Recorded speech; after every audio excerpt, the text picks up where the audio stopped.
ಹಳ್ಳಿಯಲ್ಲಿ ಇವತ್ತಿಗೂ ಸಾಧ್ಯದ. ಪ್ರತಿ ಹಳ್ಳಿಯಲ್ಲೇ ನೀವು ಗೋಡೌನ್ ಮಾಡೋದ್ರಿಂದ ಪಾಪ ಅವರು ರೈತರು ತಮ್ಮ ಬೆಳೆ ಉಳಿಸ್ಕೊಳ್ತಾರೆ, ಸಮಯ ಬಂದಾಗ ರೇಟ್ ಬಂದಾಗ ಮಾರ್ಕೊಳ್ತಾರೆ, ತಮ್ಮದು ಕಾಪಾಡಿಕೊಳ್ತಾರೆ. ನೀವು ಉದ್ಯೋಗಗಳು ಅವಶ್ಯಕತೆ ಇಲ್ಲ, ಬರೀ ಗೋಡೌನ್ಗಳು ಮಾಡಿ ಸಾಕು. ಒಬ್ಬ ಅದಾನಿ ಅಂಥವ್ರು ಇವತ್ತು ಮೋದಿಯವರು ಹರಿಯಾಣದಲ್ಲಿ ಅಲ್ಲಿ ಗೋಡೌನ್ ಮಾಡಿಕೊಡ್ತಾರೆ. 3 ಕಾಲೇಕಾಲ ಅಂತಂದು ಇಡೀ ದೇಶದ ಅರ್ಥವ್ಯವಸ್ಥೆಯನ್ನು ಒಬ್ಬರು ಯಾರು ಕೈ ಕೊಡೋಕೆ ಹೊರಟಿದ್ರು.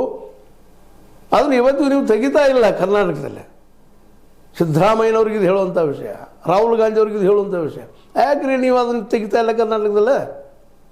ಇದನ್ನು ಇವತ್ತು ರೈತರು ಕೇಳ್ತಾ ಇದ್ದಾರೆ, ಇವತ್ತು ಕೂಲಿಕಾರರು ಕೇಳ್ತಾ ಇದ್ದಾರೆ. ಇವತ್ತು ಕೂಲಿಕಾರರು ರೈತರು 90% ಇದ್ದಾರೆ. ಆ 90% ಜನರಿಗಾಗಿ ಏನಾದರೂ ಡಿಸೆಂಟ್ರಲೈಸ್ಡ್ ಪವರ್ ನೀವು ಮಾಡಿದ್ದೀರಾ? ಮಾಡೋ ವಿಚಾರ ಅದನ್ನು ನಿಮ್ಮಲ್ಲೇ. ಅಟ್ಲೀಸ್ಟ್ ಕರ್ನಾಟಕದಲ್ಲಿ ಮಾಡಿರಿ, ಶಿಕ್ಷಣ ಫ್ರೀ ಮಾಡಿರಿ ಎಲ್ಲರಿಗೂ. ಫಸ್ಟ್ ಆರೋಗ್ಯ ಶಿಕ್ಷಣ ಆಡೋದು ಸಾಕು, ಯಾವ ಬೇಕಾಗಿಲ್ಲ. ಅವು ಬಸ್ಗೆ ಗ್ಯಾರಂಟಿ, ಮತ್ತೊಂದು ಗ್ಯಾರಂಟಿ, ಯಾವ ಗ್ಯಾರಂಟಿ ಬೇಕಾಗಿಲ್ಲ.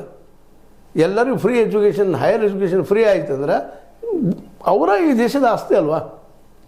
ಈ ದೇಶದ ಆಸ್ತಿ ಯಾರು? ಇವತ್ತು ಯುರೋಪ್ ಖಂಡದ ದೇಶಗಳು, ಇವತ್ತು ಅಮೆರಿಕಾದ ದೇಶಗಳು ಯಾಕೆ ಮುಂದುವರೆದಪ್ಪ ಅಂದರೆ ಅವ್ರು ಎಜುಕೇಷನ್ ಫ್ರೀ ಮಾಡಿಬಿಟ್ಟಿದ್ದಾರೆ. ಎಲ್ಲರಿಗೂ ಎಜುಕೇಷನ್ ಫ್ರೀ ಅದ ಅವ್ರ ಮಕ್ಕಳಿಗೆ. ಇವತ್ತು ಕೊಳ್ಳುವಂಥ ಶಕ್ತಿ ಹೆಚ್ಚೋರೋದ್ರಿಂದ ಅವ್ರು ಏನು ಕೊಟ್ಟು ಕಲಿಯುವಂಥವ್ರು ಇದ್ದಾರಲ್ಲೇ. ಆ ಮತ್ತು ಬೇರೆ ನಾವು ಅದಕ್ಕಾಗಿ ಆ ದಿಶೆಯಲ್ಲಿ ಇವತ್ತು ಸಿದ್ದರಾಮಯ್ಯನವರು ಮಾಡಲಿ ಇದನ್ನು ಮನೆಯಾಗ ಉಳಿಸುವ ಜೊತೆಗೆ ಈ ಒಂದು ಹೊಸ ಅರ್ಥವ್ಯವಸ್ಥೆಗೆ ನಾಂದಿ ಯಾಕೆ ಆಡಬಾರ್ದು?